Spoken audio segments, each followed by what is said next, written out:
उपस्थित सर्व सन्माननीय मान्यवर आणि माझ्यासमोर बसलेले सर्व माझे विद्यार्थी मित्रांनो, आज 28 फेब्रुवारी म्हणजे राष्ट्रीय विज्ञान दिवस.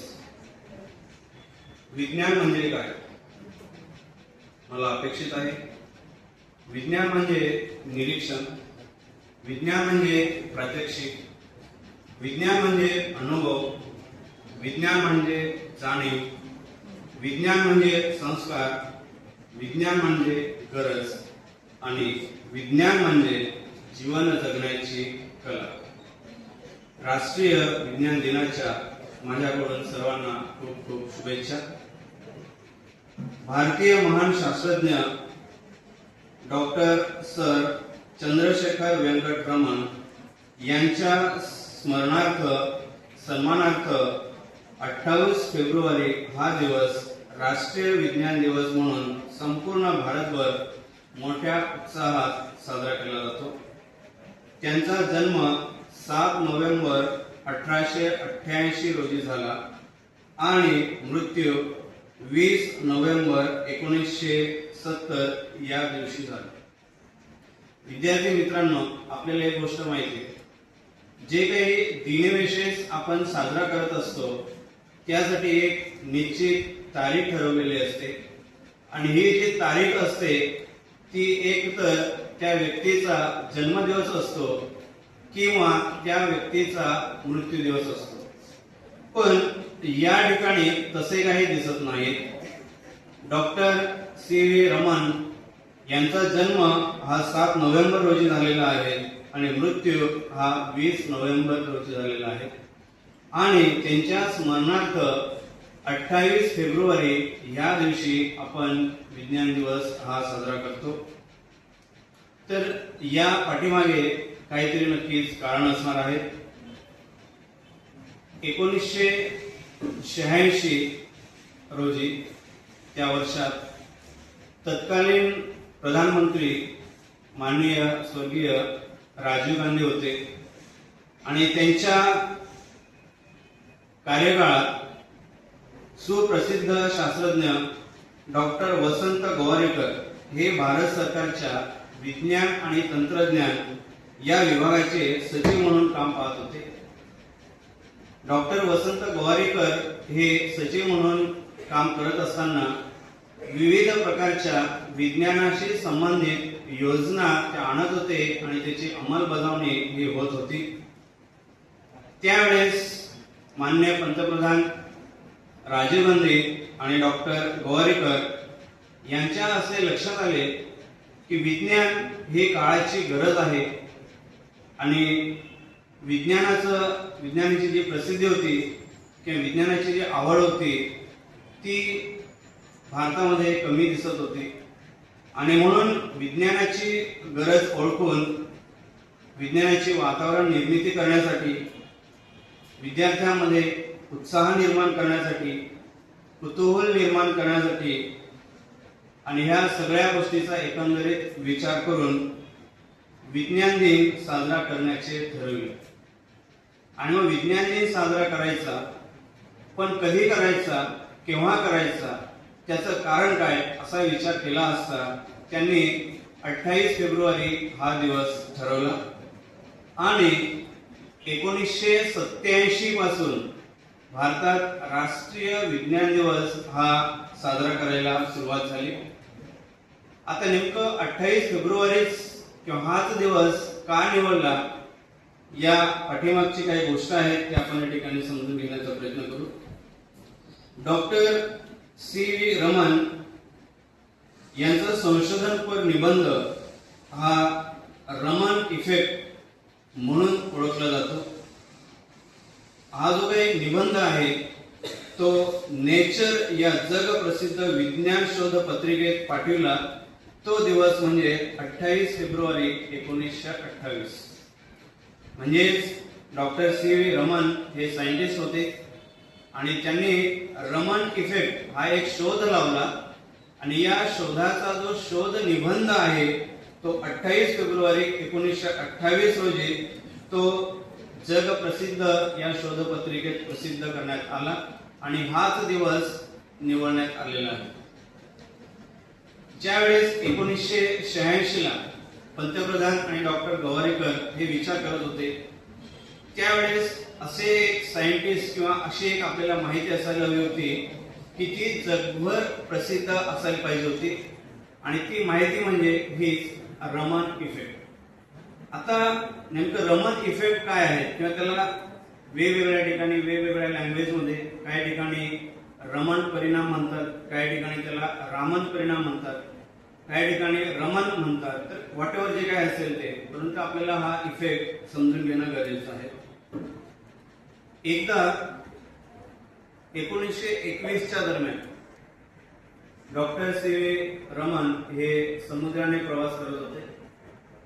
समुद्राने प्रवास करत असताना त्यांना समुद्राचं पाणी हे निळं दिसलं आणि मग त्यांना प्रश्न पडला की हे पाणी निळं का दिसतंय. मग त्यांनी त्यावेळेस विचार केला. त्याच वेळेस काही पॅरलल दुसऱ्या गोष्टी घडत होत्या.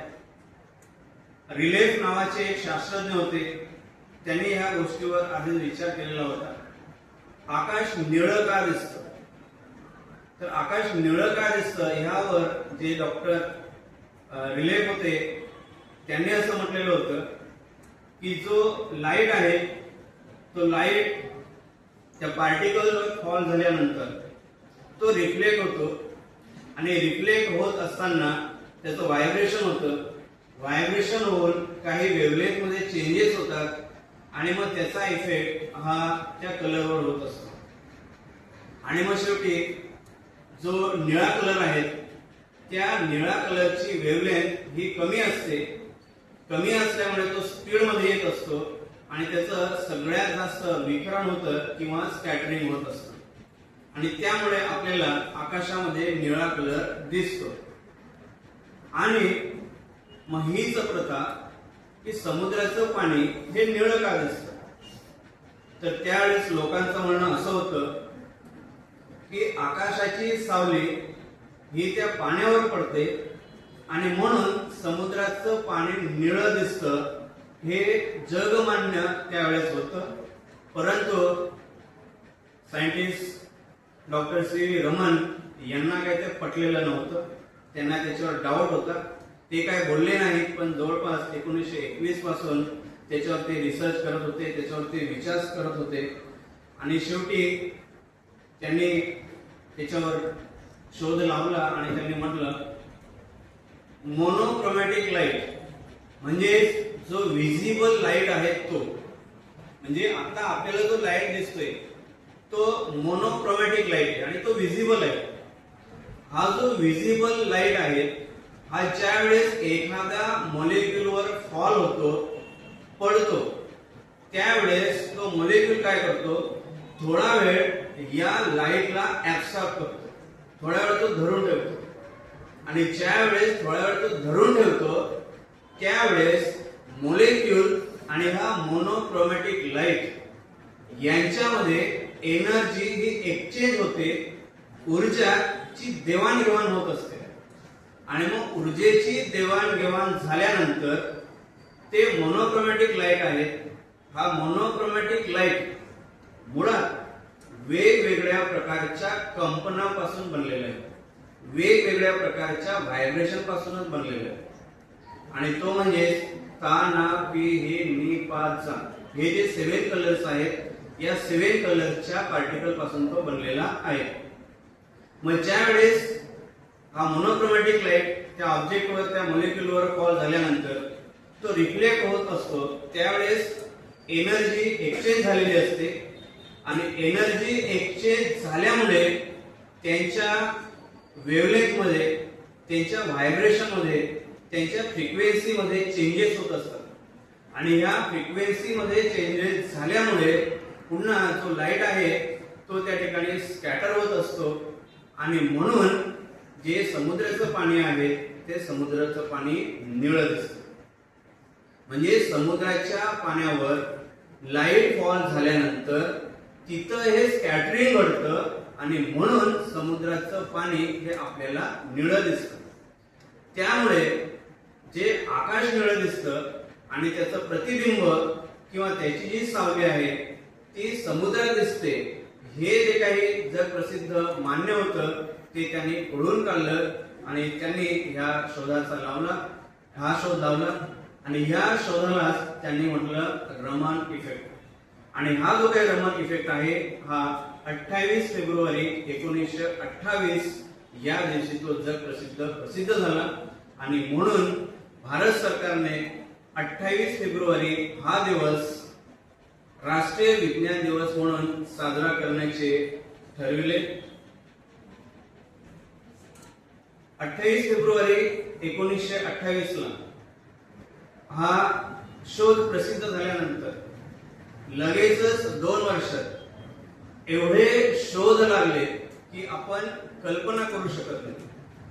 जवळपास 1928 ते 1930 या दरम्यान 2000 पेक्षा जास्त वेगवेगळ्या प्रकारच्या रासायनिक पदार्थांचा शोध करण्यात आला. म्हणजे हा खूप मोठा शोध या ठिकाणी होता. आणि या शोधाच्या स्मरणार्थ 1930 ला जे जगातलं 1 नंबरचं पारितोषिक गणलं जातं ते नोबेल पारितोषिक यांना मिळालं. संपूर्ण भारतातच नव्हे तर संपूर्ण आशियामध्ये विज्ञान विभागामध्ये हे नोबेल पारितोषिक मिळवणारे हे डॉक्टर CV रमन हे पहिले होते.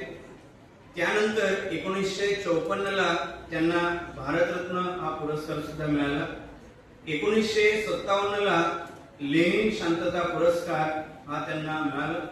आणि एवढं यांचं हे काम बघून भारत सरकारने 1987 ला 28 फेब्रुवारी हा दिवस राष्ट्रीय विज्ञान दिवस म्हणून साजरा करण्याचे ठरवले.